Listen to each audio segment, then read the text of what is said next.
Right. Just 1 second and Yeah. we good to go. There's some issues with Zoom nowadays because many people connecting, so I guess Mhm. it's normal for that. All right. Ladies and gentlemen, welcome back. Sorry for the delay. We are having some issues with the Zoom application. However, I'm very proud to have once again my friend Dr. Sampath Chandraprasad from India and her assistant, which is Dr. Kavita Parashak Palet. Good afternoon, everyone. So, good afternoon, Sampath. Good afternoon, ma'am. So today it's very important to us because we decided to have a panel on anatomic dissection and starting from scratch from the basic procedure to reaching the infratemporal fossa type A. This is going to be the first videos of a series. I've requested Dr. Sampath to take care of these issues and he will have her assistant to helping him. So, how are you? I'm good, Puya. It's always a pleasure to do things together with you. We've been great friends, and once again, this is I think this is the second webinar we're doing together. So, congratulations to you for putting up a great show. You've done a lot of topics. You've covered a lot of topics over the last 1 year. Nasusano is going really well, and it's making great connections across the world. And most importantly, congratulations on coming out of COVID, and you're not a COVID survivor, so you're precious.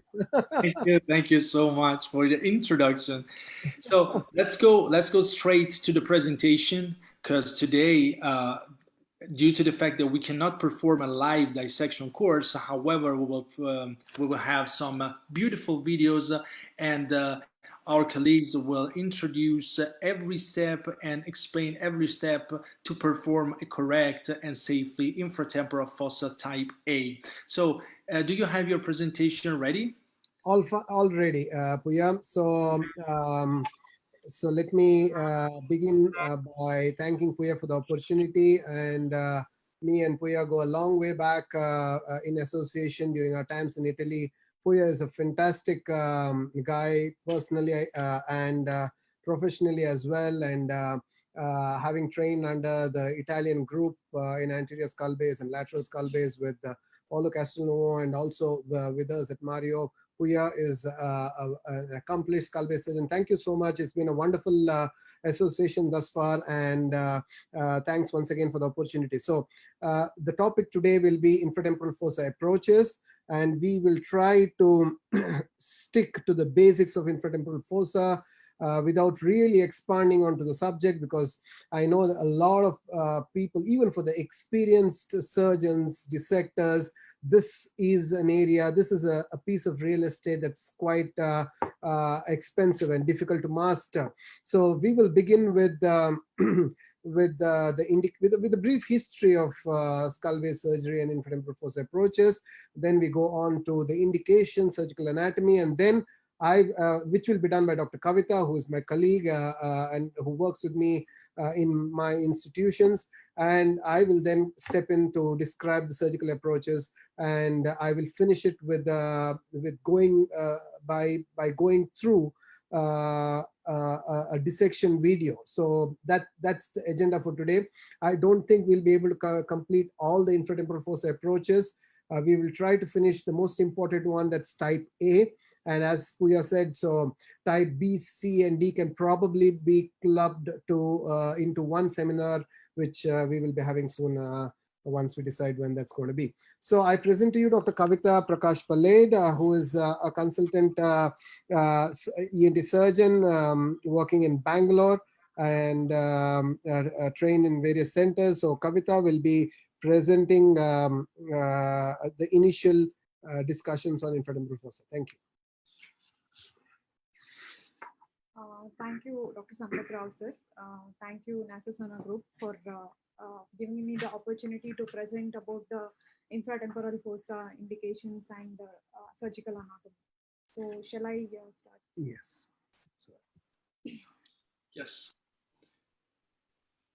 Yes. Can you share a presentation? You want to just go ahead by Yes, teaching? now, Yeah, yes. doing. So we will share the screen, but now I'm getting this message saying host disabled attendee screen sharing. Yes, I'm enabling right now, so you'll be able right now to do it. Great, perfect.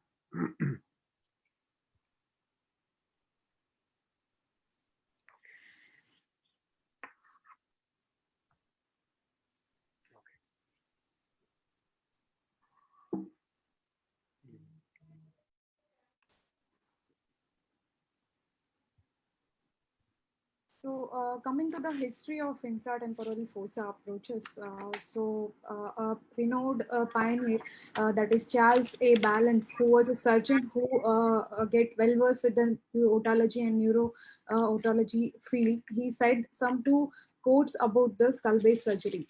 That is, in ancient atlases, that is Hind Sun Clients, these lands were called as unexplored land, and this was called as a surgical terra incognita, that is unknown land which was not explored because of its danger lying in remote danger lying in the anatomical structures. So he said that lies in not removing the disease but leaving it there.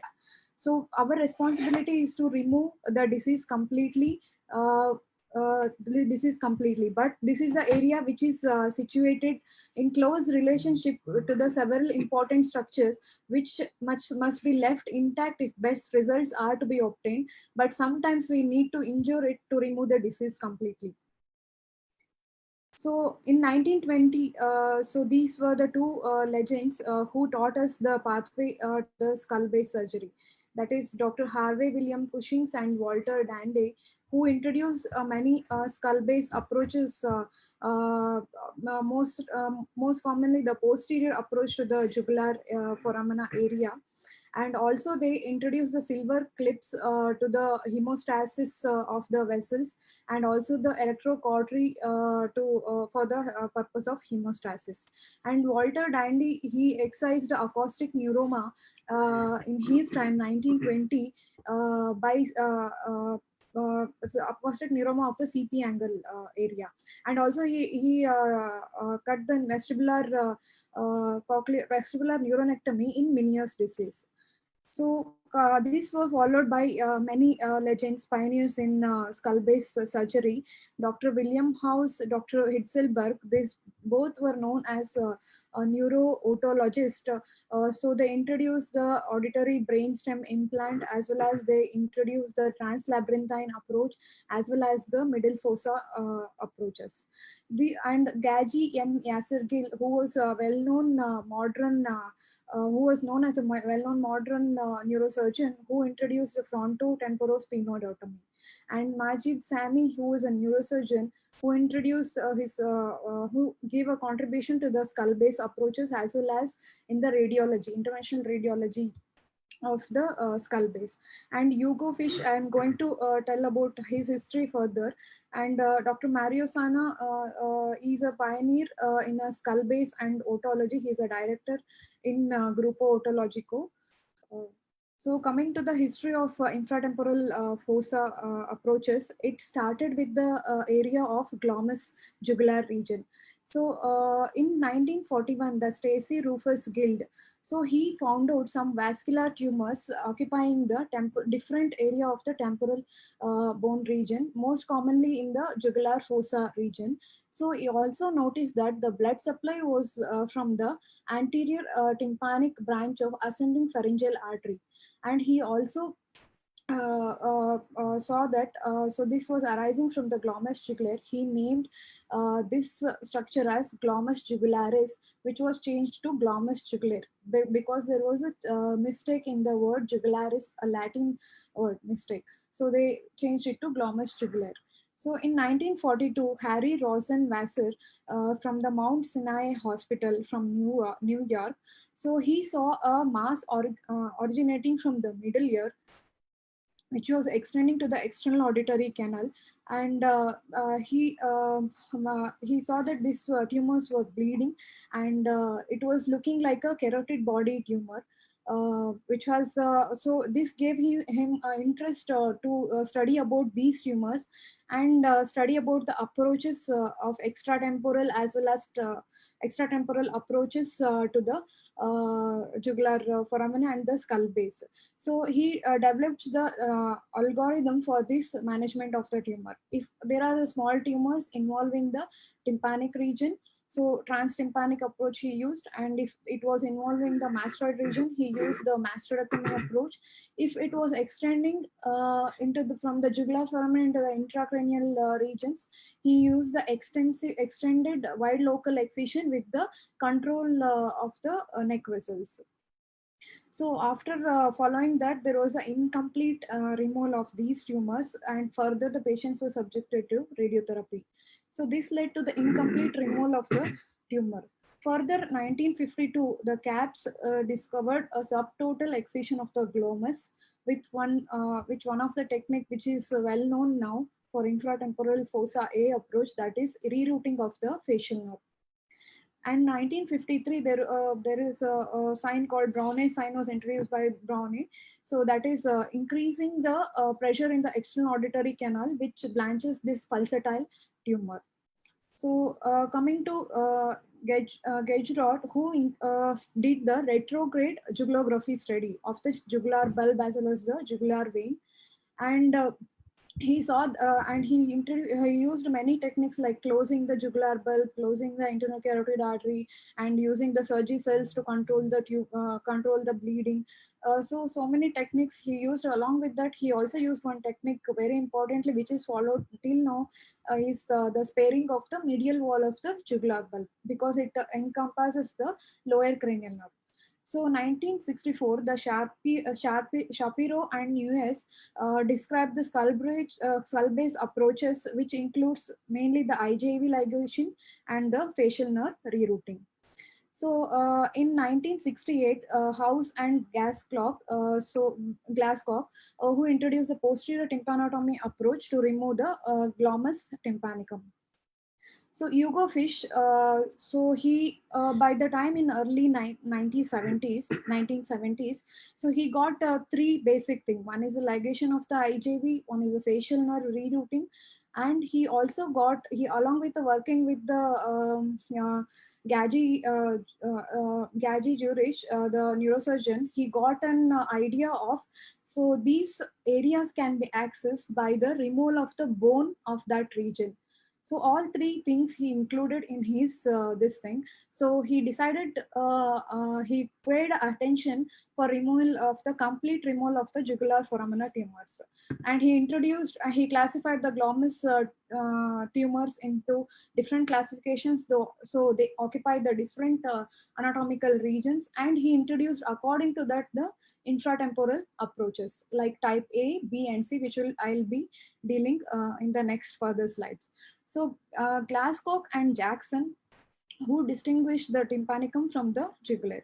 In 1987, Osama Al-Mefti, who proposed the single stage combined intracranial and extracranial resection of the intradural tumors. So according to Hugo Fish classification, the infratemporal fossa has been divided into A, B, C, and D.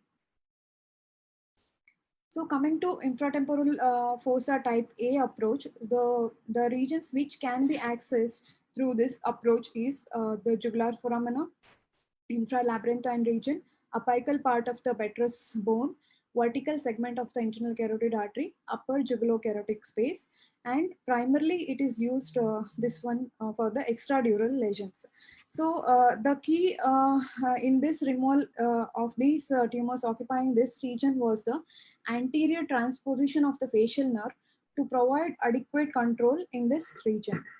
So coming to the pictorial representation, so this is the jugular bulb area with the lower cranial nerves in the jugular foramina. This area can be accessed: jugulocarotico region, cervical part of the carotid, infralabyrinthine area, and the petrous apex area. So all these regions were accessed with the anterior repositioning of the facial nerve. You can see the facial nerve which is anteriorly repositioned in the root of sarcoma. So Coming to the surgical anatomy. So before knowing the indication, we should know the surgical anatomy. So in the first picture, you can see the facial nerve. So after cortical mastoidectomy, the canal wall down as well. After that, the facial canal is delineated and the nerve is exposed from the geniculate ganglion till the stylomastoid foramina. So this nerve and to the jugular bulb, what is the relationship? So in 60% of the cases, this jugular bulb lies anterior to the facial nerve canal. So this is very important landmark while in the infratemporal fossa A approach. And coming to this picture, so this shows the anterior repositioning after we delineate from the geniculate ganglion to the stylomastoid foramina. We have anteriorly repositioned. So after that, once we go to the jugular bulb, we'll come to the cranial nerves exit from the skull base. So what is the surgical anatomy of these cranial nerves? So first one is lateral most is the accessory nerve, and medial most cranial nerve is the hypoglossal nerve. So, so lateral most is the glossopharyngeal nerve, and medial most is the hypoglossal nerve. So, glossopharyngeal nerve, once it exits from the skull base, it directly acutely turns and crosses the internal carotid artery, and the hypoglossal nerve, which runs along the vagus nerve. And inferiorly, it crosses the internal carotid artery, whereas accessory nerve, which crosses the internal jugular vein, and it runs posterior medial to the internal jugular vein, and the vagus nerve, which runs in between the internal carotid artery and internal jugular vein. But surface anatomy, it shows first nerve we will encounter will be the accessory nerve. As we dissect, we'll encounter the accessory nerve, then internal jugular vein, then hypoglossal nerve, and last will be the glossopharyngeal nerve. So another anatomy is the occipital artery, which arises from the external carotid artery, which takes a turn and crosses the internal jugular vein, and it passes laterally to the internal jugular vein and accessory nerve. And this is one of the pictorial diagram, so dissecting this thing, showing once again the cranial nerves, and the jugular bulb, which turns laterally and enter the neck as an internal jugular vein, whereas internal carotid artery turns medially, it becomes the cervical part enters the skull base. So as you can see, this is the internal jugular vein, and this is the accessory nerve, which runs posterior medially to the internal jugular vein.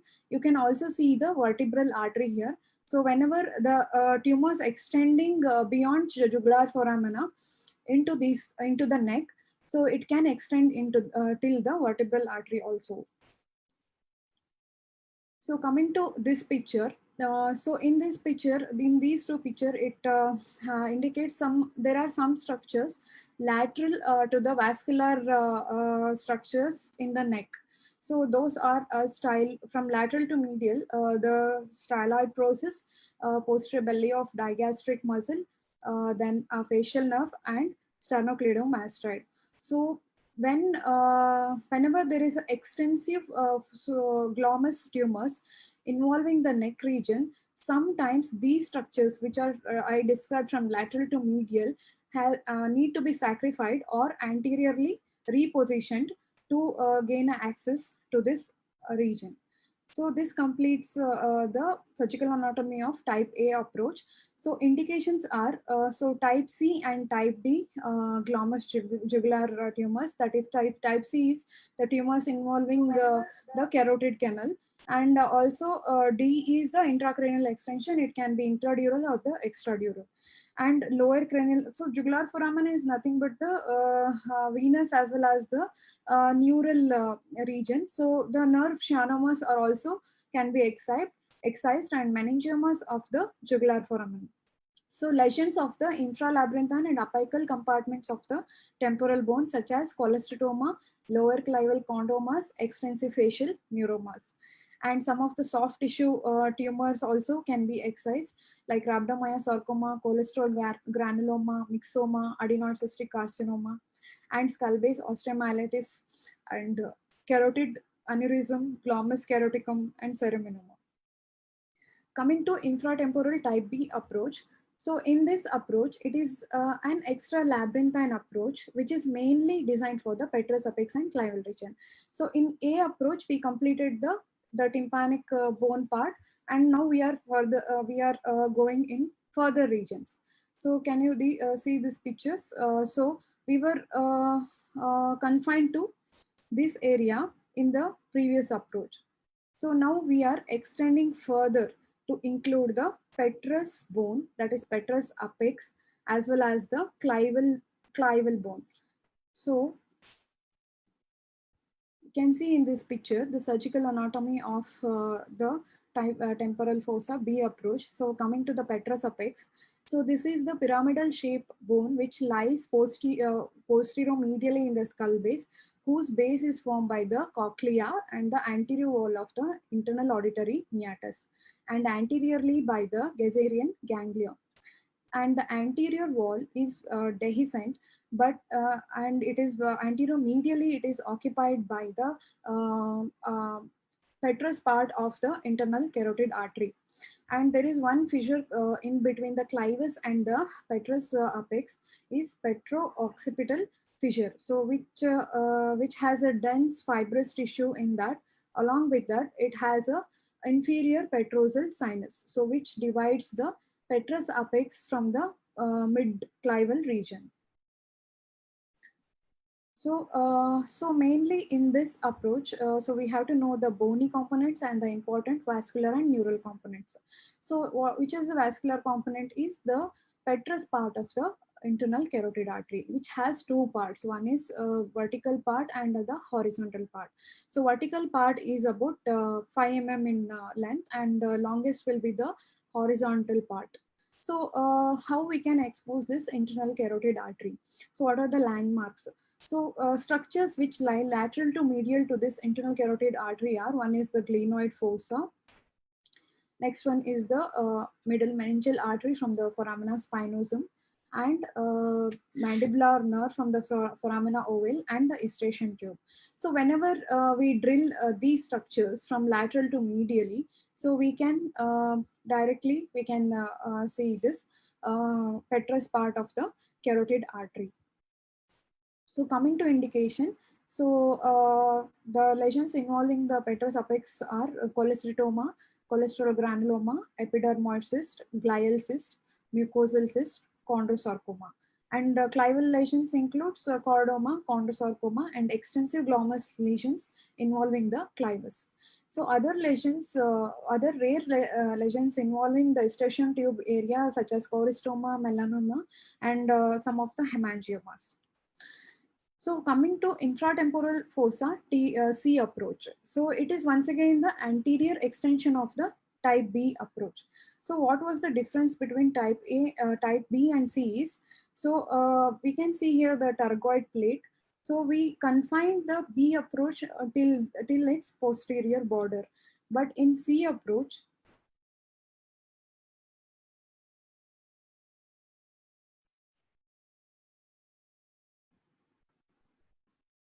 C approach, what we will do is we have to extend this line to include this pterygoid plate, so pterygoid process, then sphenoid sinus area, and the clival area, and the part of the cavernous sinus.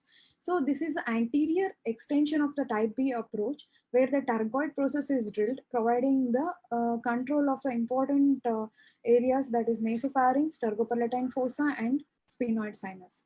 So it indicates, it gives access to infratemporal fossa, pterygopalatine fossa, sphenoid sinus, and minimal extension into the cavernous sinus. So what is the surgical anatomy here? So here, this is the infratemporal fossa, which is bounded laterally by the ramus of the mandible, and medially by the lateral lateral pterygoid plate, above by the greater wing of the sphenoid bone. So along with that, this is a pterygopalatine fossa, anteriorly by the palatine bone, and posteriorly by the pterygoid plate, above by the greater wing of the sphenoid. So all these regions are accessed by one important bony landmark here, that is pterygoid process. So this tergoid process has two plates, so medial tergoid plate and the lateral tergoid plate. So tergoid process and the medial tergoid plate form the lateral wall of the omer, lateral wall of the choana, and it is related laterally to the omer. And foramen ovale, so tergoid process is related anterior to the foramen ovale. Coming to the tergoid fossa, this tergopalatine fossa, this tergoid process as well as the medial tergoid plate forms the posterior boundary of the tergopalatine fossa. Through this approach, we get the posterior control of the tergopalatine fossa. So along with the infratemporal fossa, tergopalatine fossa, we'll get a control over this neural structures. So these are the foramina. So this is foramina lacerum, this is foramina ovale, this is foramina rotundum. So where foramina ovale, mandibular nerve, foramina rotundum, so maxillary nerve. And anteriorly it is supraorbital fissures, which has the third, fourth, and fifth and sixth nerve. But we have control here in this region, the tergoid process region. So coming to the some more relation to the tergoid process. So this tergoid process superomedially is the sphenoid sinus. So this is one region we can access. When we drill this tergoid process and medial tergoid plate, we end up in nasopharynx, where we can see the perpendicular plate of omer bone. And when we drill from laterally the greater wing of sphenoid, so we can enter this infratemporal fossa area, where we can encounter middle meningeal artery, and this is the foramina ovale with the mandibular nerve. After sacrificing all these things, we get the V2, that is maxillary nerve. So it indicates foramina rotundum.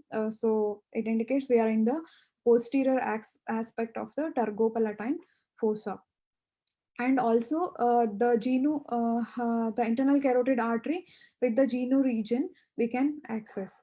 So some of the muscles, if we remove in this region, so we will get a greater access. That is lateral tergoid muscle, which has its origin from the greater wing of sphenoid, and the medial lamellae of the lateral tergoid plate, which inserts into the mandibular condyle, and medial tergoid plate, which originates from the tergoid fossa, as well as the medial lamella of the lateral tergoid plate, and insertion into the ramus. So this medial tergoid muscle, which give a differentiation bit from the parapharyngeal space and the infratemporal fossa.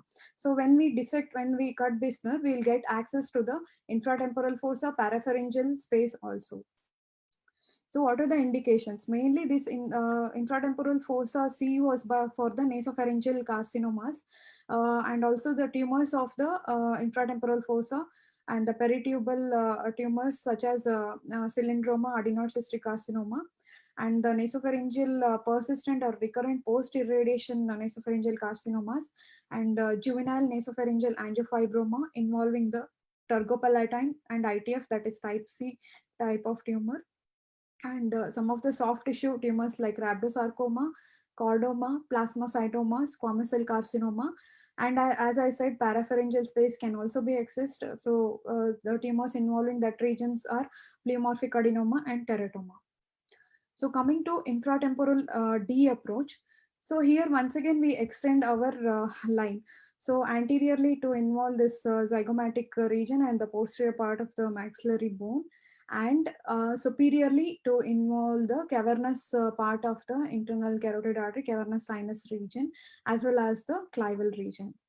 So areas, so type C approach was mainly performed through the type D approach, mainly performed by the preauricular incision, where the mastoid bone was not addressed. So that is mastoidectomy is not performed, and middle ear left intact.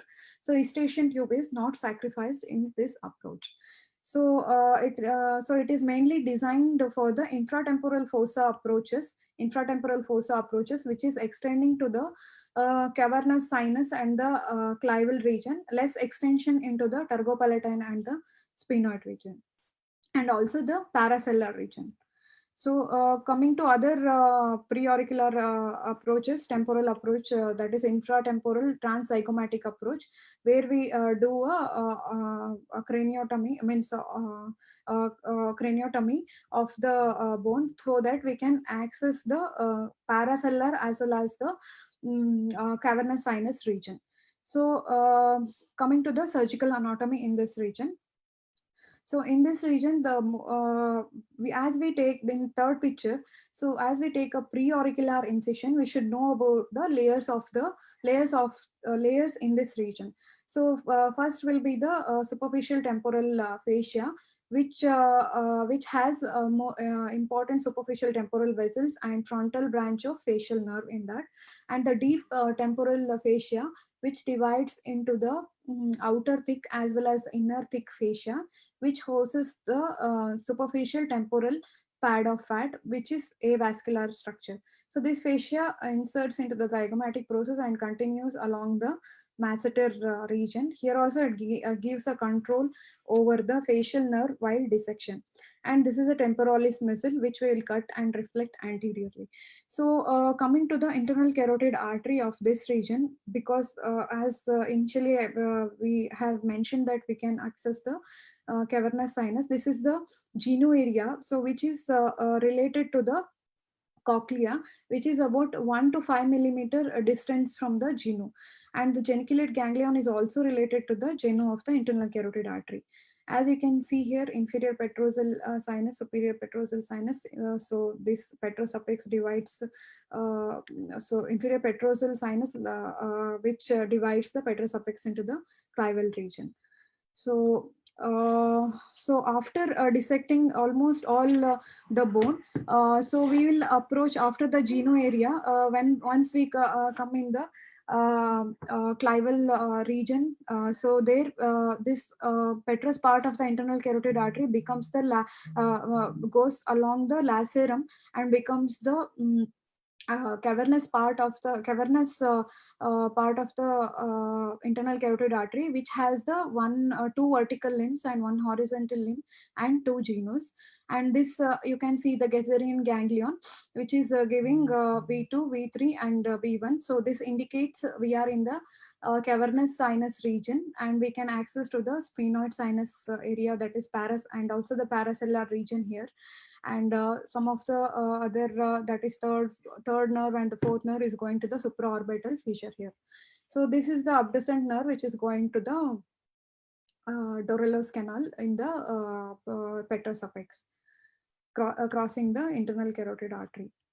So coming to the indications here, so lesions involving mainly the infratemporal and middle fossa with or without extension into the petrous apex, sphenoid sinus, sphenopalatine fossa and cavernous sinus, mainly the trigeminal neuromas, which are dumbbell shaped, and meningiomas with paracellular involvement with or without extracranial involvement, and extensive nasopharyngeal angiofibroma with or without cavernous sinus involvement, and tumors involving the Meckel's cave. So thank you. This completes the wide history and indications, as well as the types and indications and the surgical anatomy in this region. So further, the stepwise dissection will be dealt by Dr. Sampath Chandra Prasad Rao sir. So thank you so much. Okay, so that was part one. I'm going to stop sharing screen, Priya, for a minute, so I load my presentation. No worries at all. Yes. Do you think we can take some questions meanwhile? I have just 1 minute if you think it's okay. Or shall I go ahead with my presentation? It's if you already have it, we will go for the questions at the end of the talk. Okay, done. So I'm sharing my screen, and yes, so that's what we're going to discuss today. So the infratemporal fossa approaches. Now there are two foci for a ENT skull-based surgeon. There are a lot of neurosurgeons out there as well, wanting to master the skull-based territory. But of the transtemporal approaches, there are two foci. One is the translabyrinthine approach to cerebellopontine angle, and then the other focus is on the infratemporal fossa approach to the infratemporal fossa. Okay, so Kavita has quite lucidly discussed the history, surgical anatomy, indications, and now we'll go into the stepwise anatomical dissections of each of these approaches. And as I told you, I don't think we'll be able to cover all the approaches in one day, just like how we cannot learn all of skull base surgery in one day. But we'll try to do justice to at least one of the approaches today, and then the rest of them will probably be done in due course. So we're going to deal with the infratemporal fossa type A approach in detail today. So I begin most of my dissection presentations by saying, quoting William Harvey, who during his time in the 1600s was a master physician and a master scientist, dissector, and he very famously said in his book or his masterpiece on the circulatory system of the human body, in the masterpiece titled De Motu Cordis, which means which roughly translate to anatomical dissections in Latin. I profess to learn and to teach anatomy not from books but from dissections, not from the tenets of philosophers but from the very fabric of nature. So these are very strong words, and I can emphasize it again and again, that if skull-based surgery is what you're after, if that's your passion, and unless it's a passion, I don't think one can really master skull-based, because it's a long journey, it's difficult terrain, and if this is an area you want to master, you want to learn about and do surgeries in, then you need to get to dissect. So you can listen to presentations like this, you can read books, but that will not help you navigate yourself through your surgeries. So I implore, urge, and request all of you to spend your time dissecting bones, dissecting cadaveric specimens, and preparing yourself for any eventuality that your surgical adventures may offer you with. So we're dealing with this territory called the infratemporal fossa. I told Pooya Degani that this is prime real estate territory. You see, there's a reason for that. It's an area that has obviously a bony territory, and then it has arteries, it has veins, and it has a lot of nerves. So what are we looking at? I just briefly touched upon this slide yesterday as well during my webinar on the anatomy of skull base, and I told you that the infratemporal fossa is the space between the skull base. This is the base of the skull, and we're looking at it from below. So superiorly there is the base of the skull, and medially there is the lateral pharyngeal wall, and laterally we have the ascending ramus of the mandible and the condyle of the mandible, which sits into the glenoid fossa. So we are looking at a space that's here. This is infratemporal fossa. Okay, so this is infratemporal. A part of the infratemporal, the posterior part of the infratemporal fossa kind of leads us into more complex areas of the petrous bone. Okay, but per se, this is the area we're looking at. And it lies posterolateral to the maxillary sinus, communicates with the temporal fossa here via the space deep to the zygomatic arch.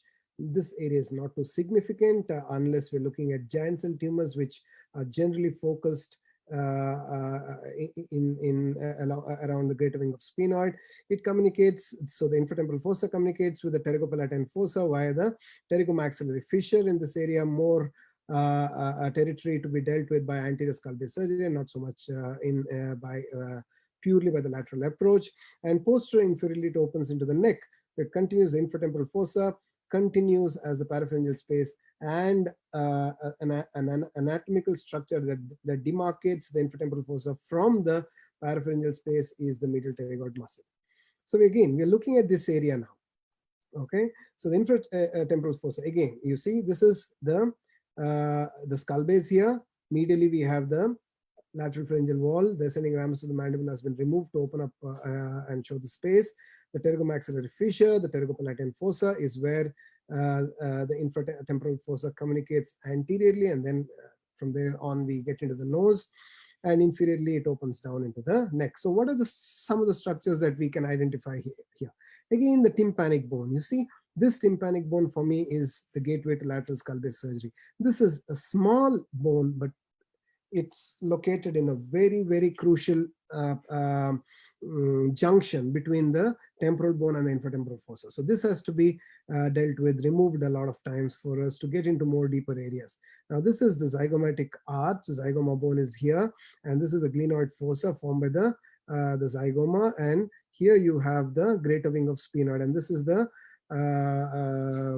suture line between the tympanic bone and the sphenoid bone. This here is the spine of the sphenoid.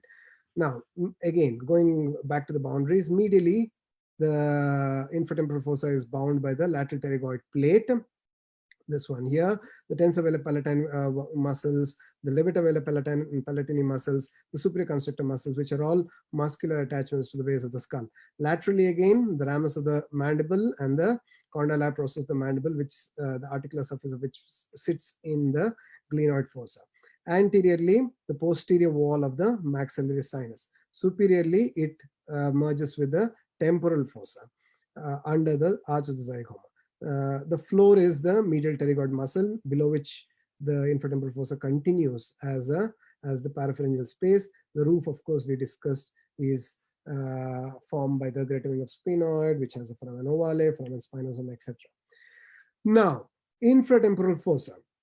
One of the most important pivotal areas of the infratemporal fossa is the jugular foramen and the areas adjacent to the jugular foramen. So this is in frank infratemporal fossa. This is what the anatomists would call infratemporal fossa. Now, diseases do not limit themselves by our definitions, our anatomical definitions. So if there is a tumor, and the most common tumor of the jugular foramen is a paraganglioma. If there's a paraganglioma that arises from the jugular foramen, it will spread into these areas, into the petrous areas, mastoid areas, into the tympanic areas, and into the infratemporal fossa. So we need to, in infratemporal fossa type A, we not only deal with the infratemporal fossa per se, but we also deal with the petrous and the occipital regions of the temporal bone. We go a little more posterior in our anatomical territory. So if you want to master the infratemporal fossa, the pivotal point is the jugular foramen. Now, this is the area we need to talk about in great detail. Yesterday, we just touched upon it. We just briefly glossed upon these areas, and we went through the anatomy of these areas. But we are going to, this entire presentation will be focused on the areas around the jugular foramen. Now, broadly, you see that there are 4 bones. One is a temporal bone, which has the petrous portion, the tympanic portions here, the mastoid portions, the occipital bone. All this is occipital bone, including the clivus, and then we have the greater wing of sphenoid. Okay, so this is the greater wing of sphenoid. So the petrous portions of the temporal bone is perched between the greater wing of sphenoid and the occipital bone, including the clivus, the occipital condyle, the jugular process, mastoid areas, and other areas. Okay, so now again, what do you mean by going for the jugular, and what do you mean by discussing the jugular foramen? You need to understand that the jugular foramen area has 3 important structures before you get into this one cavity that you think is the jugular foramen. There are a lot of nuances and a lot of interesting aspects to this foramen. It's just not an entry point into a vein. There are a lot of important structures which you need to identify in your dissection specimens and later on when you operate on live patients as well. So what are the 3 important structures? The first structure is the jugular process. The next structure that we're going to discuss is the jugular tubercle. And the third structure that we're going to discuss today is the jugular spine. So if you understand what's the jugular process, the jugular tubercle, and the jugular spine, you understand the bony aspects of the jugular foramen. So now let's get into the jugular process. Before that, I'll just read this out. The jugular process is a quadrilateral or triangular process of the occipital bone, not the petrous bone, the occipital bone on each side that articulates, that's between the mastoid tip or the digastric ridge and the occipital condyle. So this is the area we are looking at. This is called the jugular process. Sometimes there is a frank process. There is a frank protuberance that lies between the digastric ridge or the medial aspects of the mastoid process and the occipital condyle. Why is this important? Because if you're going to follow a jugular foramen tumor, you have to be prepared in the lateral. And today we're going to discuss only the transtemporal approaches. That is, the infratemporal fossa type A is a transtemporal approach. We are not discussing the retrosigmoid suboccipital and the far lateral approaches to the jugular foramen. Now, these are very broad areas. We can go on and on. One area always leads to another interesting area. Another interesting area leads to another interesting. The whole of the skull base is so terribly interesting that you just can't stop discussing enough. But today we are going to try to focus on these areas here, and the topic now is the jugular process. So jugular process is a quadrilateral or a triangular piece of bone, as one would see it, that lies between the mastoid process and the occipital condyle. This is from the undersurface of the skull base. Now, if you look at this from the inside, or the intracranial view of the jugular process would appear something like this. Again, intracranially, it extends from, this is the area of the sigmoid sinus, and the transverse sinus goes here, the sigmoid sinus, and then sigmoid sinus goes into the jugular foramen, the vascular compartment of the jugular foramen. So just medial to the sigmoid sinus, jugular-sigmoid angle, you get the lateral boundary of the jugular process, and it roughly corresponds to the suture line between the occipital bone and the mastoid bone, and then all the way medially up to the jugular tubercle. Okay, so this is, and I'll tell you what the jugular tubercle is later, but this here is the area of the jugular tubercle. So this area is has to be drilled out from lateral to medial if you are to go all the way up to the hypoglossal canal, and a lot of paragangliomas, jugular foramen paragangliomas, jugular foramen tumors, jugular foramen meningiomas often go all the way up to the hypoglossal canal. And this here is the hypoglossal canal. No, this is not the hypoglossal canal. This is the occipital condyle. The posterior condylar vein goes through the occipital condyle. Anyway, so this is the jugular process. Now, looking at it laterally, and when you are dissecting a bone, what's your navigation path? You have to remove the mastoid process to be able to see the jugular process. Okay, so the mastoid process is drilled out, and then you get to see the jugular process here. Looking at it from a more lateral perspective, or a more posterolateral perspective, you can now appreciate what I'm talking about. The mastoid process is clearly seen here. The seventh canal, the facial nerve is here. And then there is another protuberance or process that lies between the mastoid process and the occipital condyle. Now, this is not purely lateral. That's why I said this is a posterolateral view. So it's not really true that it's in one straight line like this. So you've turned the head nicely posteriorly and laterally to be able to get these three in one straight line. It's actually much more from lateral to medial. Okay.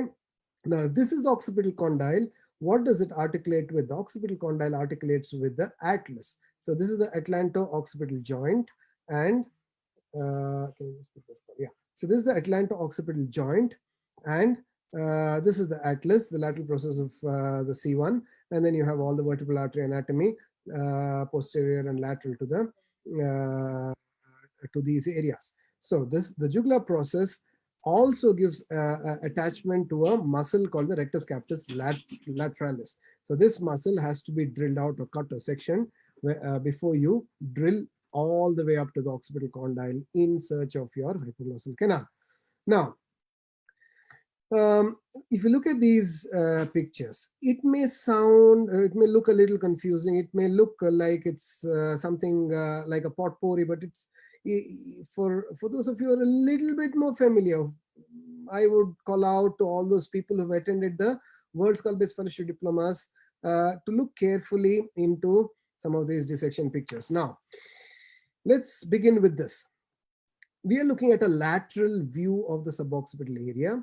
We are looking at the lateral view of the jugular area, and this is obvious. Let's begin with the most easily identifiable structure, that's the internal jugular vein.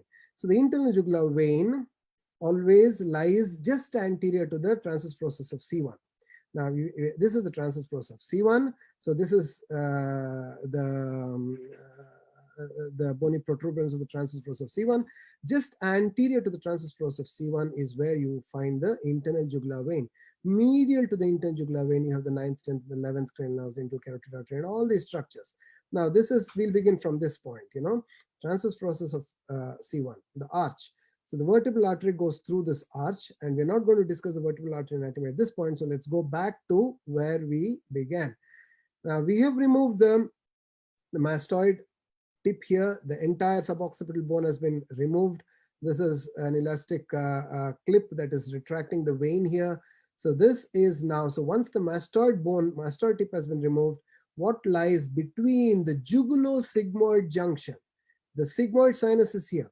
The jugular bulb is deeper, and this is the internal jugular vein. So somewhere in this area, deeper, medially, is the jugular bulb.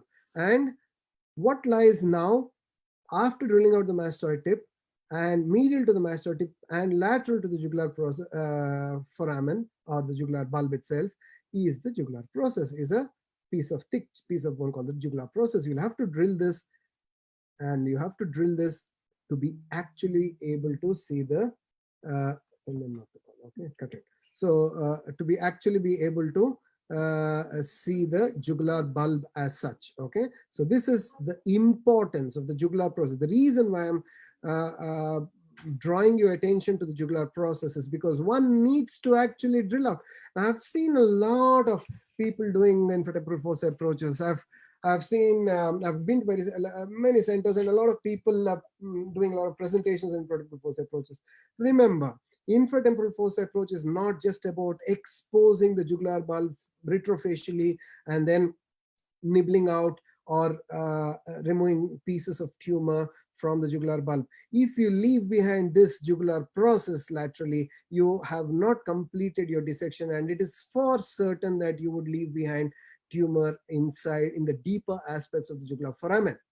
Okay, so I've seen a lot of people close the sigmoid, close the IJV, preserve the entire jugular process, debulk tumor in the jugular bulb area, and then say that they've removed tumor. It doesn't work that way, because unless you remove the jugular process, you will not be able to see the lateral wall of the jugulosigmoid complex. Now, this is a little more complex, but I see, obviously we are dealing with complex areas, so there's no point in being apologetic about these things. You have to catch the bull by its horns. So now let's look at the jugular process in a slightly different way. Now, we go back to this picture here, and this is the occipital condyle, isn't it? So the jugular process ends at the occipital condyle. So if you're looking at it laterally again, and we go past the jugular bulb, okay, so this is, here there is the jugular bulb and the process intact. Now I've removed the jugular process, removed the jugular bulb, and then if I look intracranially, what we can do is to compartmentalize the occipital condyle into 3 stories. This is the first story, this is the middle story, this is the lower story. Okay, let's begin at the lower story because it's easy to understand. So what I'm saying is, what I'm focusing is on this area from inferior to superior. So what attaches itself to the occipital condyle here? The atlas, isn't it? The atlanto-occipital joint is here. So the lowest compartment corresponds to the occipital bone, occipital condyle, and the C1, so the atlanto-occipital joint, okay, and the vertebral artery anatomy. So the lower compartment corresponds to the atlanto-occipital joint. The middle compartment corresponds to the jugular process, the occipital condylar vein, and the intracranial compartments. Now, let's go to this picture here. Again, this is the occipital condyle C1 and the vertebral artery. Here, the jugular process is intact. Here, the jugular process has been removed. And only if you remove the jugular process, if you remove the jugular process, here, and here. If you remove this process, and if you remove this process, here will you be able to see the hypoglossal canal? Okay, so this is the moot point here today. Okay, if you want to complete the infratemporal fossa approach, you need to encounter the hypoglossal canal. So how do you encounter? So that's why I said, if you keep or leave behind the jugular process, if you leave behind this bone, if you leave behind this bone and do only a mastodectomy, go inside from above, go a retrofacial, reroute the facial, and then go from above, nibble the tumor and come, you're not going to be able to access these areas, and you're not going to go so deep as the hypoglossal canal. And mind you, when you're talking about the hypoglossal canal, you're fairly deep in the infratemporal fossa real estate territory. Okay, so this area is the jugular process, and the hypoglossal canal corresponds to the middle compartment. So what lies above? What lies above? The jugular tubercle. Okay, so that's where we go to the next point of discussion. So we're coming now to the jugular tubercle. So the jugular process is complete. The jugular tubercle is now what we're talking about. Now, where is the jugular tubercle? The jugular tubercle is more described or experienced or seen from the intracranial aspect of the skull base. So we're looking at this from above. Now we look at the foramen magnum. Okay, this is this protuberance that's bordering the lateral aspect of the foramen magnum is the jugular tubercle. So this and this, these are the jugular tubercles. Now, if you're looking at the right side, again intracranially, this is the this thing for the sigmoid sinus, jugulosigmoid sinus. So I spoke about this yesterday. This is the posterior petrous face, petrous bone, anteriorly sphenoid, posteriorly occipital bone. So this is the petrous apex, the very tip. What are the structures that you see in the internal aortic canal? Endolymphatic sac depression, sigmoid sinus, posterior petrous ridge, along which runs the superior petrosal sinus, internal aortic meatus. Now this is the jugular foramen, isn't it? So this is the jugular foramen.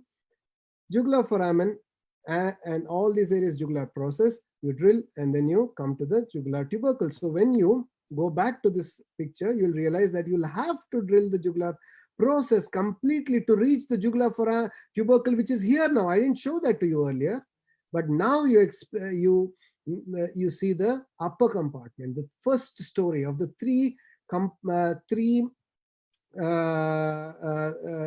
stories of the area of the occipital condyle. So the upper story has the jugular tubercle, the middle story has, and the jugular tubercle, the 9th, 10th, and the 11th cranial nerves kind of drape themselves over the jugular tubercle. The middle story has the jugular process and the 12th, the hypoglossal canal. The third compartment, the lower story, has the occipital condyle, atlant-occipital joint, vertebral arteries. Okay. So now we are talking about the middle compartment, that is here, the jugular tubercle, and the hypoglossal canal. The middle compartment is jugular, the middle compartment, the hypoglossal canal, jugular process. So jugular process and the hypoglossal canal middle. This is the upper compartment. Okay, we look at the upper compartment, jugular tubercle upper, hypoglossal canal, and the jugular process middle. And lower down, you have the atlant-occipital joint, which is nothing but the occipital condyle area. So again, jugular tubercle is here. Jugular tubercle is here. Now this is with the cranial nerves. Okay, so we are looking at a posterior-superior view of the skull base with the brain removed, obviously. We have the vertebral arteries joining to form the basilar artery. Okay, so this is the sigmoid sinus jugular bulb area.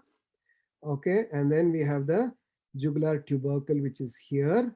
Okay, so this area is now the area of the jugular process, and you see the 9th, 10th, and the 11th cranial nerve medial to the jugular bulb and kind of draping over the tubercle, and just medial and inferior to the tubercle itself is the hypoglossal middle area, middle compartment. Okay, superior, middle, lower clivus is here. Okay, the occipital condyle is here. So now we are looking again, jugular tubercle upper, middle, hypoglossal canal middle, and the jugular process middle, and lower one will be the occipital condyle. So again, looking at it, so this is the area we're looking at. This is the foramen magnum. This is the jugular tubercle, and there are a lot of studies which actually tell us about the anatomical relationships and the distances between the jugular tubercle and the hypoglossal canal, and from the hypoglossal canal up to the posterior tip of the occipital condyle. Now, again, you see each thing, there are like, ideas just exploding into my head. So I can just talk probably for 20 minutes on this posterior aspect of the jugular condyle. So each thing leads to another, but forgive me for not covering everything today. It's quite impossible for us to, as I told you, learn skull base in a day. So this is the hypoglossal canal that you see when you just, which is medial and inferior to the jugular tubercle. Now, I'm just playing a little bit of a trick with you. So I'm showing you the jugular tubercle now from a lateral view, from an infratemporal fossa type A approach. I'll show it from a translab approach. I'll show it from retrosigmoid approach. So now this is the lateral approach. You have the posterior fossa dura, the sigmoid complex, jugular bulb. So, and then you have the interjugular vein going down here. The jugular process has been completely removed. Now we're going posterolaterally, okay? So this is what is called a transcondylar extension of the infratemporal fossa approach, as described by Professor Mario Sana. So the jugular process is completely removed. Only then you see the hypoglossal canal, and then superiorly is the jugular tubercle. So in this dissection, and if you at some point of time, I'm sure there are a lot of great skull base surgeons, dissectors out there, and this is not for them, but for those of you who are beginning with the basics, if at some point of time during your dissections, not with your visualizations and with your fantasies about skull base, but with your anatomical dissections, with a drill in one hand, suction in the other, and a cadaveric specimen under you, get to a point where you actually see this. The jugular bulb, jugulosigmoid complex, IJV is anterior. Okay, this is the facial nerve here. And then you drill out the entire jugular process. You see the hypoglossal canal, you see the occipital condyle, and if you see a structure like this, you have actually mastered a lot of concepts in lateral skull base. So this is now jugular tubercle. Jugular process has been drilled out, and that is level 2. Level 3 is the occipital condyle, lower down is the atlanto-occipital joint. Now, the jugular tubercle is again seen in a dissection, which is a translabyrinthine approach. Now, this is going to be dealt with in great detail later. The translabyrinthine approach, we have done a translabyrinthine approach. We are seeing the CP angle from laterally. The facial nerve is here. The lower cranial nerves are here. The sigmoid sinus jugular bulb is here. Now we are looking at the jugular tubercle more from a superior direction and intracranial angle, So we're looking at the same jugular tubercle, not from laterally or posterolaterally. We're looking at it from more from the CP angle point of view, from superiorly. So this is the jugular tubercle again, and they're just medial to this, and inferior we have the 12th cranial nerve. So 9th, 10th, 11th is here. The 12th cranial nerve is more medial. So if you encounter the jugular tubercle in your translabyrinthine approach, it is not really wise to keep drilling the jugular tubercle, because then you may get lost and go up to the hypoglossal canal and then thereon into the foramen magnum. Okay, so yes, with a controlled dissection, it is possible for the experts, yes, but for those of you who are doing your first 10, 15, 20 translabyrinthine approach, just try to avoid drilling out the jugular tubercle. Again, so this is a close-up view of this area in another specimen. This is the 9th, 10th, and the 11th cranial nerve. This is not the jugular tubercle, but the jugular tubercle is here behind. Okay, so the jugular bulb will be here. Medial to the jugular bulb, this jugular bulb is covered by bone. Medial to the jugular bulb are the 9th, 10th, and the 11th cranial nerves, and then medial to that is the jugular tubercle. More inframedial to that, to this tubercle, jugular tubercle, is the hypoglossal canal. Now, again, where were we? We were here. Now, the third aspect that we have to cover is the jugular spine.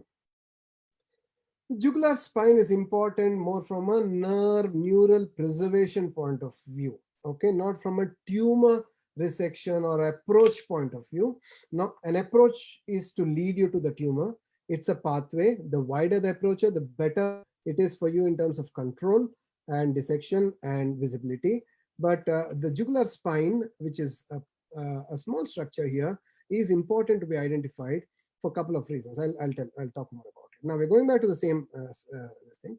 Again, jugular tubercle is here, jugular foramen is here, sigmoid sinus is here. The sigmoid sinus turns as the jugular foramen, comes down. From here, it goes as the transverse sinus. This goes intracranial later on. So this is sigmoid sinus, this is jugular foramen. Okay.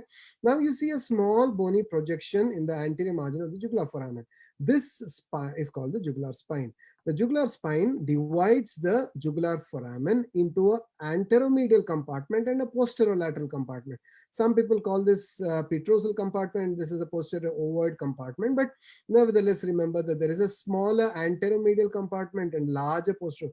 The smaller compartment is because it has just one nerve, the glossopharyngeal nerve, and a fairly big venous structure, that's the inferior petrosal sinus. So remember, it is here that you have the inferior petrosal sinus and the glossopharyngeal nerve, the 9th nerve. The 10th and the 11th cranial nerve are in the jugular foramen area, along with the jugular bulb. So the jugular bulb is here. Medial to the jugular bulb will be these two other nerves, and the glossopharyngeal nerve per se is in the jugular, is in the anteromedial compartment, and this is divided by supposed to be divided by a fibrous band. Okay, so but most often what happens when there is a tumor, this is destroying these areas and you don't really get to see. Now, why is the jugular spine important? Because radiologically, the presence of a spine differentiates a tumor from a high jugular bulb. Okay, so in a high jugular bulb, the spine is generally preserved, and in any other tumoral etiology, the spine is destroyed and there is expansion of the jugular foramen. Now, this concept is important. Now, this is not important anatomically. Okay, I told you this is important from a preservation point of view. Now, Puya, is everything all right? I'm just doing a check because I've been speaking continuously for some time. Is it all okay? Great. It's great. Everything is fine. Perfect. Okay. So now coming on to, now you need to keep this picture in mind, the spine and the fact that it divides the foramen into two areas, because when you're dissecting a tumor, the tumor will be attached to these nerves. And you need to keep this in mind. There won't be, the anatomy will be distorted. You won't have a spine, but you'll need to know how, where, and when to preserve the glossopharyngeal nerve, the vagus, and the hypoglossal nerves. So again, looking at this from intracranially, you have the spine dividing the jugular foramen into medial compartment and lateral compartment. Again, this is looking at it from inferomedially. The interjugular ridge or spine, whatever you want to call it, divides the. So what the one important structure that is there in the medial anteromedial compartment is the inferior petrosal sinus. Now, again, why is it important for us to identify? So if the inferior petrosal sinus, you know, when you open the jugular bulb, even if you have closed the sigmoid sinus above and the interjugular vein below, the jugular foramen fossa, whatever you want to call it, bleeds because blood comes lateral from medial from the cavernous sinus down through the inferior petrosal sinus. So in your trepidation, I would say, to arrest this bleeding, you tend to pack the inferior petrosal sinus, isn't it? So, and that's an integral part of infratemporal fossa approach. So when you're packing the inferior petrosal sinus, you have to make sure you don't pack the inferior petrosal sinus too hard, because you know that the glossopharyngeal nerve is the other structure that is adjacent to the inferior petrosal sinus. And if you pack the inferior petrosal sinus too vigorously, you will put pressure on the glossopharyngeal nerve, and the glossopharyngeal nerve itself is a fairly thin nerve capable of being injured by your packing. Now, again, for more intricate points, one has to know the, again, mapping in your mind. You need to map in your mind, because this is not easy. This looks all nice and beautiful when there are no musculatures attached to the skull base, but there are, trust me, a million muscles attached to the base of the skull, and you'll need to transect all of them. So this won't be so nice and clear. You'll probably be using different approaches. If you're coming trans-temporal, you'll be inside bone. If you're coming suboccipital, you'll have to section the muscles at the skull base to reach this point. But remember that the occipital condyle is divided into anterior, middle, and posterior 1/3. I would be hesitant to remove more than 50% of the occipital condyle. Okay, anything more than that would probably destabilize, or most likely destabilize the atlanto-occipital joint. So 1/3, maybe a little bit more than 1/3 is all that I would venture. If you want to dissect or resect more than 2/3 of the occipital condyle, then you better be prepared for a atlant-occipital joint fixation procedure as well, and this has to be all planned before surgery. Again, point of interest is always the posterior border, because we don't want to get into these anterior borders, because we're climbing up the clivus, we're getting into the foramen magnum, hypoglossal canal itself is there. I would not venture surely anterior to the hypoglossal canal and after seeing the nerve. That's for me the limit, at least in my hands, the limit for infratemporal fossa approach. So how do you know where you're going? You need to identify the posterior aspect of the jugular bulb, and then know the relation between the posterior aspect of the jugular foramen to the posterior point of the occipital condyle. Also the lateral exit point of the hypoglossal canal to the posterior point of the occipital condyle, and then surely the medial entry point of the hypoglossal nerve to the posterior point of the occipital condyle. So these three dimensions are to be mapped in your brain, and these are all things you need to identify during your resections. Now, a couple of very interesting points, so here I will also touch upon the history. See, I will just speak my mind. I will not be bothered by the constraints of time, because as I told you, this will be a series of lectures. Am I right, Puya? So we can go a little leisurely, and you will let me be a little liberal on my thoughts, I hope. Is it okay, Puya? Okay, so we will be having a series of these lectures. So let me go a little bit in detail about some of these finer aspects of the pathology of paragangliomas. Now, look at this picture very, very carefully. Okay, look at this picture. So this is again the same picture. You have the jugular spine here. You have the jugular foramen, the dome of the jugular bulb area, the jugular foramen area. This is the occipital condyle itself. The hypoglossal canal is here. Anterior to the jugular bulb is the carotid. We discussed this yesterday. Okay, so the petrous bone is here. So this is the eustachian tube area, the foramen spinosum, foramen ovale, and the greater wing of sphenoid is here. This is the tympanic bone. The tympanic bone for me is the gateway to lateral skull base surgery. The entire tympanic bone has to be removed so that you decap or uncap the lateral wall of the carotid canal, the jugular bulb, and also the stylomastoid foramen. So the styloid process is part of the tympanic bone, and removing the tympanic bone in its entirety exposes yourself to the three most vital structures: the facial nerve, the jugular foramen, and the carotid canal. So now look carefully at this point. This point here is the inferior tympanic canaliculus. Very interesting for me. See, the inferior tympanic canaliculus houses the inferior tympanic artery. I put this on top here, and it also houses the tympanic branch of the glossopharyngeal nerve. Okay, the tympanic branch of the glossopharyngeal nerve, which is famously known as Jacobson's nerve, and I'm sure there is no ENT surgeon of worth who has not heard of the Jacobson's nerve.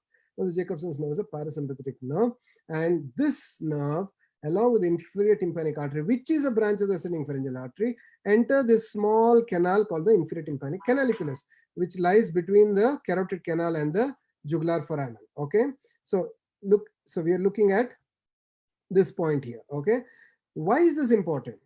I need to touch upon history. Now, in 1840, Valentin, these are all physician scientists of the year, observed a small cellular formation near the origin of the tympanic nerve that has been identified as ganglionic tissue, and termed it ganglionum tympanicum, or intumescentia gangliosa. Okay, so he identified a ganglionic tissue near the origin of the tympanic nerve, that is around this point during his dissections. That was in 1840. In 1878, Cross further demonstrated highly vascular glomus tissue. So that vascular ganglionic tissue and a little bit of glomus tissue was found along the tympanic branch of the glossopharyngeal nerve, again at this point itself. Okay, so at this point, Valentin and Cross discovered anatomically ganglions of the glossopharyngeal nerve and glomus tissues adjacent to it. Okay, and we all know that paragangliomas are glomus paraganglionic cell rests, normal cell rests. They arise, paragangliomas are tumors that arise from paraganglionic cell rests, which are glomus-like bodies found adjacent to paraganglion. Ganglions of which nerves? 9th, 10th, 11th, all the cranial nerves, most commonly the 9th cranial nerve, okay, and also the 10th. So, further demonstrate highly vascular glomus tissue along the tympanic branch of the glossopharyngeal nerve. So, I told you the tympanic branch of the glossopharyngeal nerve. So that was histologically similar to the carotid body as discovered by von Luschka in 1862. So a lot of work regarding glomus tissues, glomus tumors, glomus tissues was being done around the 1840s to 1870s or 1880s. In 1941, Gill described glomus tissue as a flattened overt body in the adventitia of the dome of the jugular bulb. So the dome of the jugular bulb. So there were a few glomus tissues that were identified at the dome of the jugular bulb. And he coined the term glomus jugularis to describe paraganglionic tissue, ganglion of the 9th cranial nerve, composed of capillary or precapillary. Okay, so all this is, and then he found that 50% of this tissue occurred in the jugular bulb, okay, the dome of the jugular bulb here, and the remaining 50%, out of that, 25% occurred along the course of the point where we were discussing the inferior tympanic artery, the tympanic branch of the glossopharyngeal nerve, that is Jacobson's nerve, and another 25% occurred along the auricular branch of the vagus. So we know that the spine divides the jugular foramen into anteromedial, glossopharyngeal compartment, and posterolateral. The other two nerves, the vagus nerve and the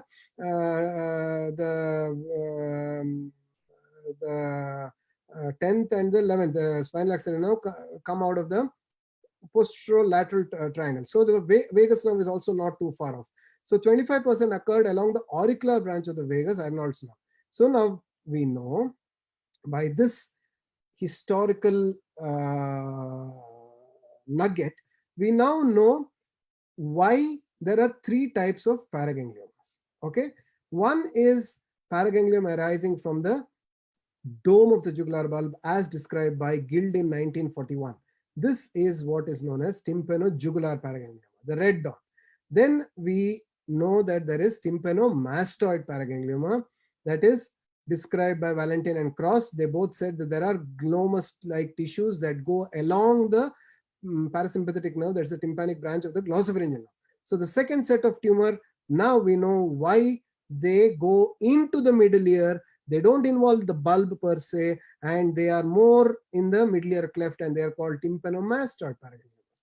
And the third group of tumors is that 25% that occurred along the auricular branch of the vagus, and that is those are the vagal paragangliomas. This I'm sorry, has this green dot has to come here. I'll do that right now because otherwise I will forget. Okay, so the third green dot is in this area. Okay, so these are the origins of the 3 types of paragangliomas that involve the jugular bulb. Now, what I will do is to take you through a dissection video, and then I'll come back to the diagrammatic depictions of the infratemporal fossa approach. Now, this is an infratemporal fossa approach dissection that I did in the national conference. I was invited as a faculty of the national conference of the Turkish Association of ENT Surgeons. This is a fairly, it was recorded well, so I thought I'll show this dissection and take you through the steps of infratemporal fossa approach. Now, the incision is cranio-temporo-cervical. Okay, at this point, I'm just putting the cranio-temporal temporal part of the incision, which will be then extended along the vertical limb, is extended along the upper skin crease. Okay, so that neck extension I generally try to merge it with the upper skin crease, and then we get this incision. So let's go ahead with this part. Now the skin and the subcutaneous tissue are elevated in in one plane. Remember that it is always wise to have a thick lower flap and a slightly thinner upper flap. Okay, so I prefer to have the skin and subcutaneous tissue in one plane. So when I'm elevating, I look for this yellow tissue, and the shadow of this yellow should be seen for me. Anything, if I take another layer, and what is the next layer? The temporoparietal fascia and other fascia over the temporalis fascia and other fascia of the muscles, then this yellow tinge won't be there. Okay, which means that you've taken a little bit of flesh of the lower flap, and for me that's no good, because the lower flap needs to be sutured in a watertight fashion, so that, and that's the first line of defense against any CSF leak. It doesn't, of course, but you should take care not to penetrate through the skin and the subcutaneous fascia. Now, so you get into the more anterior parts, the temporalis fascia. This is where you get in as an otologist. You get into this so-called loose areolar tissue area, and you go ahead and make a cut through the external aortic canal. Now this is kind of edited to 12 minutes, and we're going to go fast. A lot of nuances in infratemporal fossa approach. Again, not something that can be covered in one topic today, in one go today, but this sectioning of the external aortic canal has to be done correctly. It should not be too lateral, it should not be too medial. If you go too medial, you get into very thin external aortic canal skin. If you go too lateral, you get through the conchal cartilage, and it becomes very difficult to then suture the blind sac closure. So I prefer to actually mark this from inside the ear. I turn the ear, put an oral speculum, I go inside the ear, I mark the point, which is a couple of millimeters lateral to the bony cartilaginous junction, and I make an incision. I make a incision from inside, and then I come out, and when I when I'm at this point, I know where I'm supposed to get into, at which point I'm supposed to get into in the external ear canal. But here we are going fast, and then we do a second layer, second flap.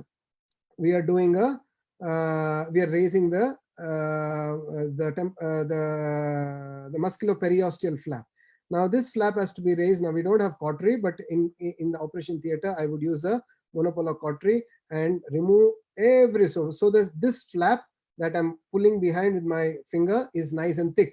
So all this is done hugging the bone. Okay, and when I'm doing that, I will also harvest a little bit of perichondrium to later on close the eustachian tube.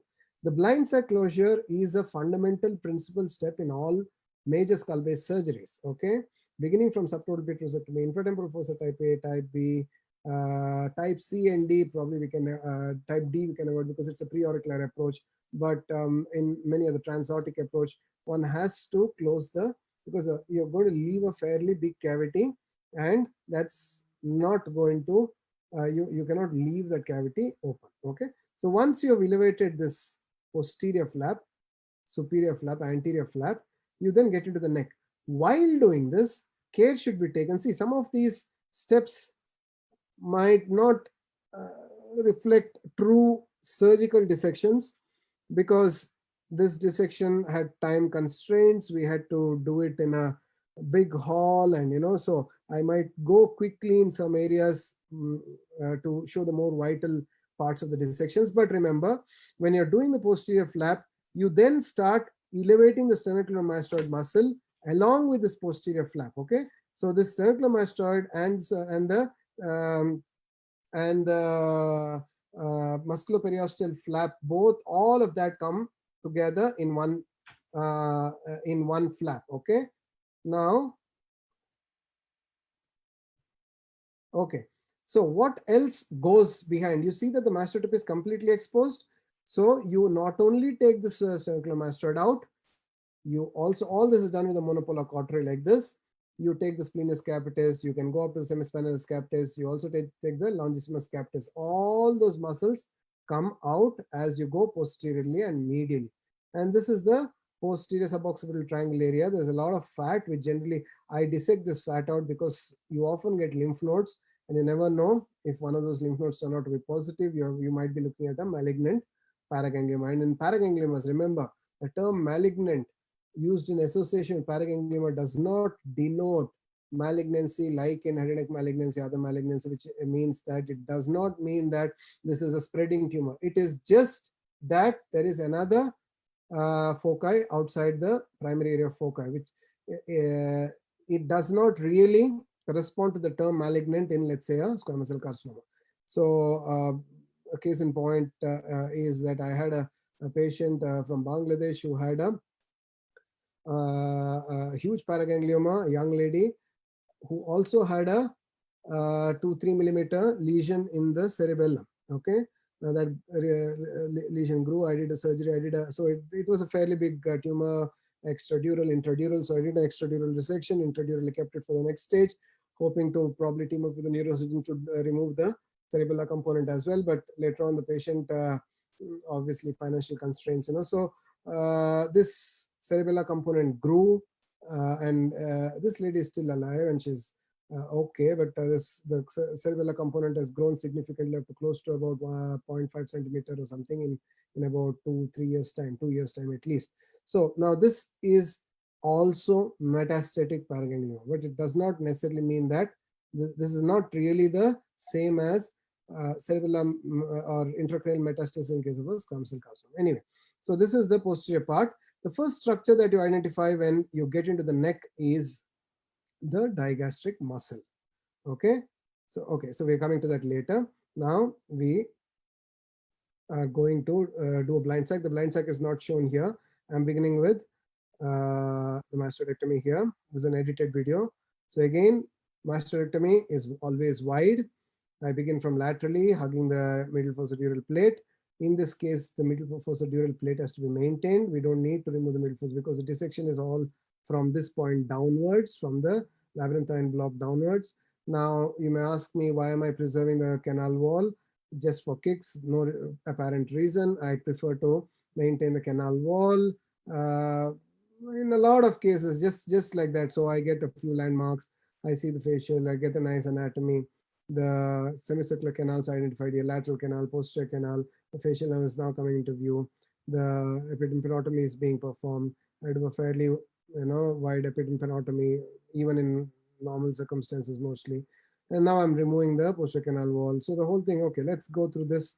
Nothing great about this. So I know where my facial is, so I'm confidently, drilling above the facial. I told you never go perpendicular to the facial. This is a cadaveric dissection. Even in a cadaveric dissection, don't do that. Go always parallel to the posterior canal wall. Remove all this bone, create a groove in the root of the zygoma for you to eventually see, this is the groove that you create in the root of the zygoma to eventually reroot and put the rerouted nerve back in its place. Now I've brought down the canal wall. I'm removing the ossicles. I'm removing the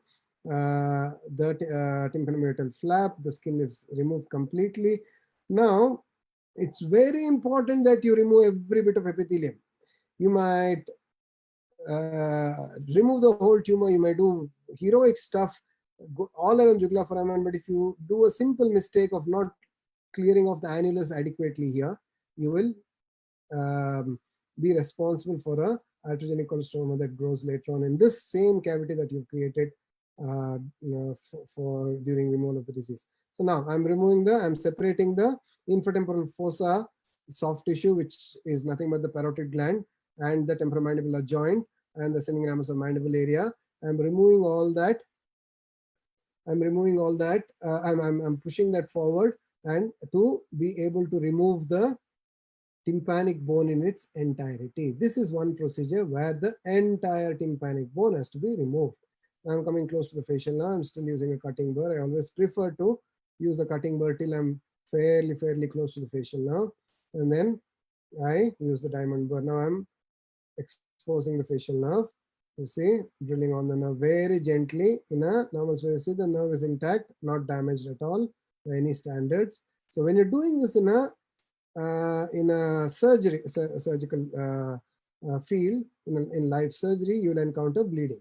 Okay, the stylomastoid branch, stylomastoid artery goes along with the facial nerve, and then it goes and gives branches. The artery stapedius is all given in this area, so it generally bleeds a little in this part. At this part, it bleeds exactly where I'm elevating the facial nerve.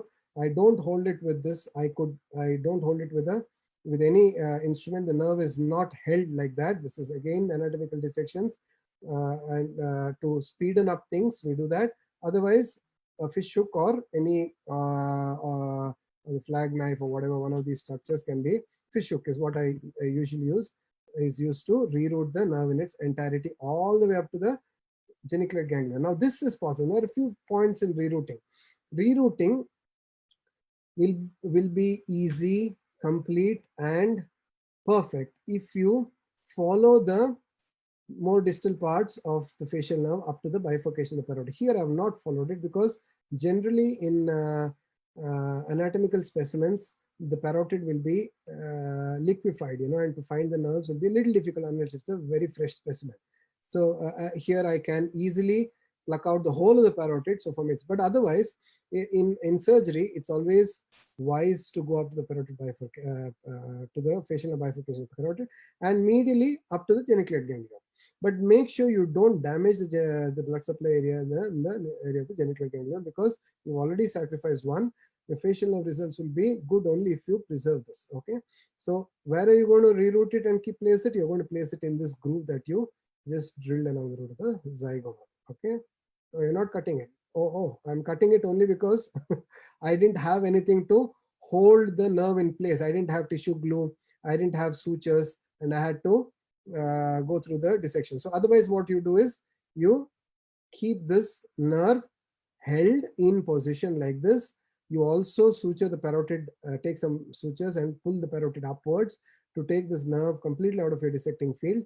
And you use a couple of sutures and use tissue glue to hold this rerouted nerve in this place. Okay, now let's go into, once the rerouting is done, you start, the next step is to drill out the rest of the tympanic bone here, and in the process identify the one and only styloid process. You see this immediately. Once you reroute, you see the fairly long styloid process in this case, and attached to the styloid process, the muscles of the styloid process. Now that's the tip of the styloid process. I always, now you see what I just turned around. I just held something there. Now remember that just medial to the styloid process will be the external carotid artery, the terminal branch of which gets into the parotid. Okay, so the external carotid artery getting into the parotid will just be medial. So don't be too aggressive in this. And I have learned it by, by an error.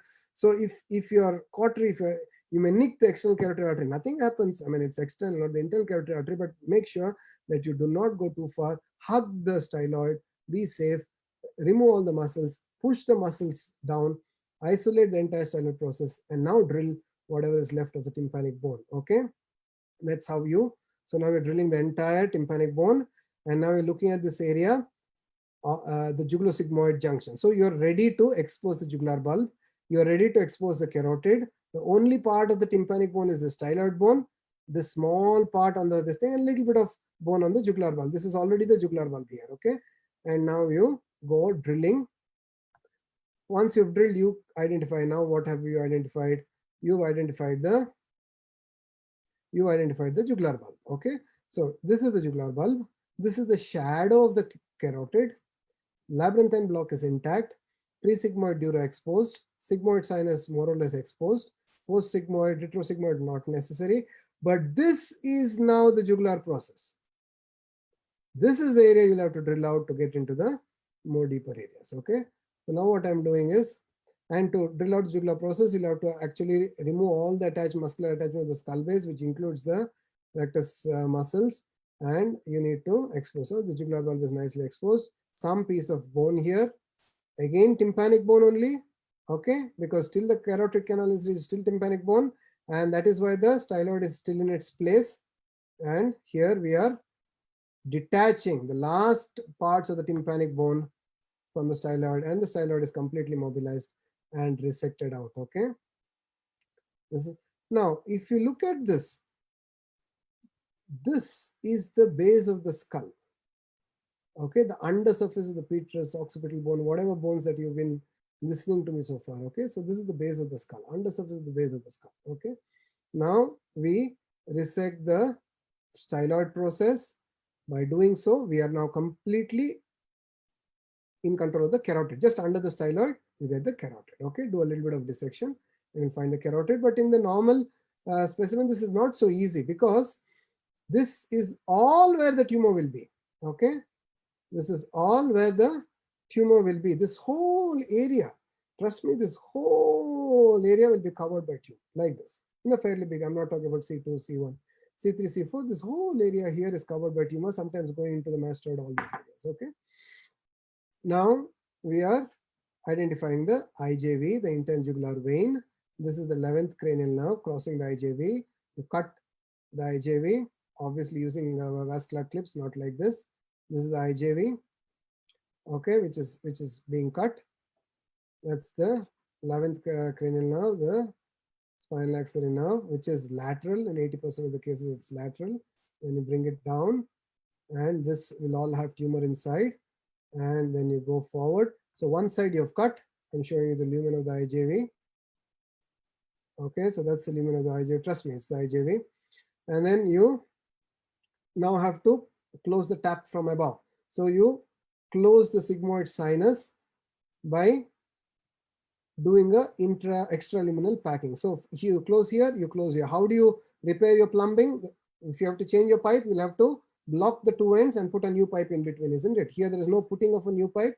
Here there is just closing of the pipe. The sigmoid is closed by using Surgicel. Here I'm using a cotton gauze, but you use a Surgicel and close the sigmoid extraluminally, and if necessary only intraluminally. Generally it's not necessary. I close this in two places, one above, one below. I do another eye line here. You see here, I close this also. So sigmoid is 100% closed. Now you see the jugular bulb here, okay? IJV is closed, tumor here, jugular bulb here, sigmoid is closed above. Now I'm attacking the carotid. I'm exposing I'm drilling anterior to the carotid. This is the carotid here. I'm drilling anterior to the carotid, area of the Eustachian tube, okay?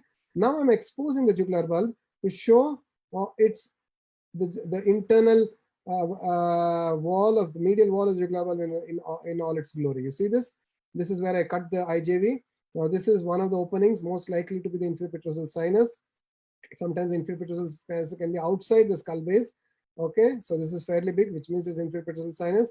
There is the anterior and posterior condylar veins, which open into these areas, anterior and posterior condylar veins. Now I'm finding the groove between the IJV and the carotid. So that's the carotid. Immediately medial, okay, is the carotid. So that you have to look for the carotid, dissect for the carotid like this. There is a thick fibrocartilaginous area at the junction of the carotid canal entry, jugular bulb entry. So you'll have to, this will be all difficult areas to resect because some of it will be involved by tumor, some of it is anatomically quite tough. So it is quite tricky to be dissecting in these areas. But here you see that the jugular bulb has been opened. This is the dome of the jugular bulb. The medial wall of the jugular bulb has been preserved.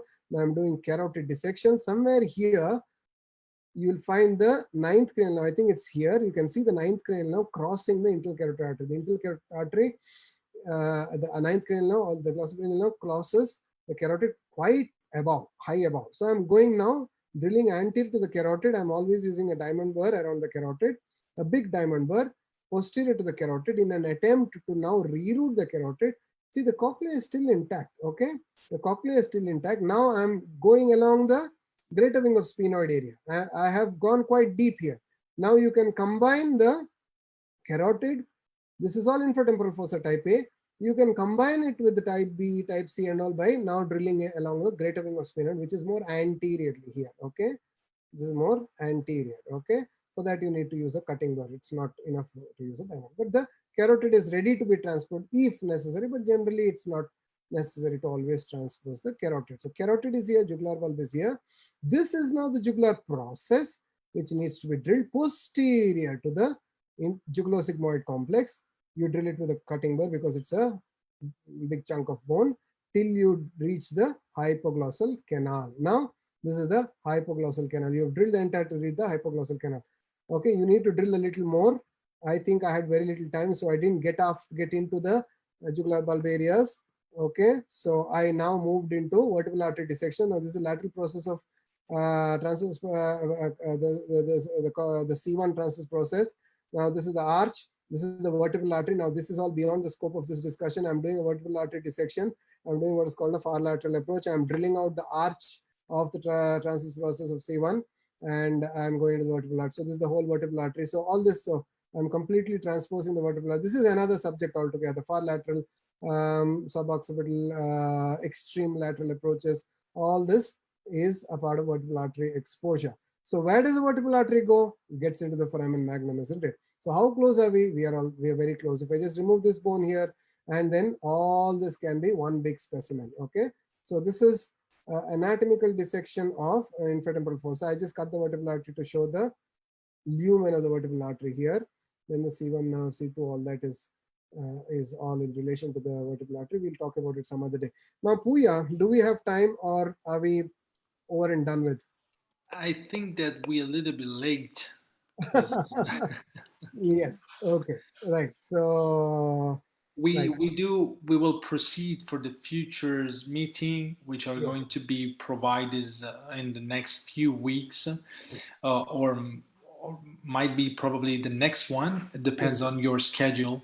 Yes. We will make an announcement. We will try to be stitched to the timetable, but due to the fact that Zoom application has been usually worldwide on this time, even if we started to using Zoom since 2 years and we have our preferred line, however, there's some issues going on and they do have to update. So we will figure it out and we will soon. So I do think that for the next meeting, you could present from this moment ahead to reach and focus on the approach on a B. So for anyone interested to get more confident for the approach type B, I will recommend to share and once again be prepared for the next step.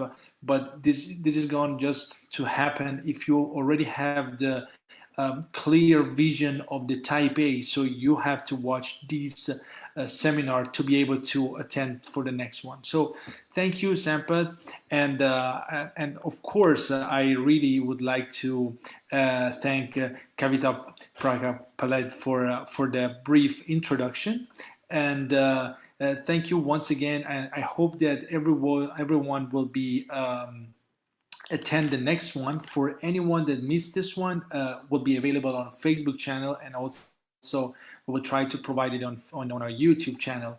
We are working to provide also podcasts, as many of our subscribers know. Some of them has already been uploaded on our Spotify channel or Google's, and you can also hear that. However, for the next one, we have to wait a little bit to get permission to upload it on Spotify. So thank you, both of you, for your presentation and for your time. Of course, 2 hours is very precious right now. So I am really glad that you did this brilliant presentation. So we will probably today, tomorrow, or in 2 days, we will be able to provide an effective date for the upcoming events. Okay? Sure, Pooya. Looking forward for the next lecture, and thanks again for the opportunity, and you've always been wonderful and very supportive of me. Thanks. I really appreciate your efforts and our relationship. Thank you so much. Well, thank you too, because our association and the Skull Base Foundation is established connection since many years, and I do think that we are doing great. Thank you once again for all the attendees, and we will see you, and we will provide all the information on our Facebook and social networks. Thank you again, and have a good night. Bye bye. Thanks, Pooya. Good night. Bye bye.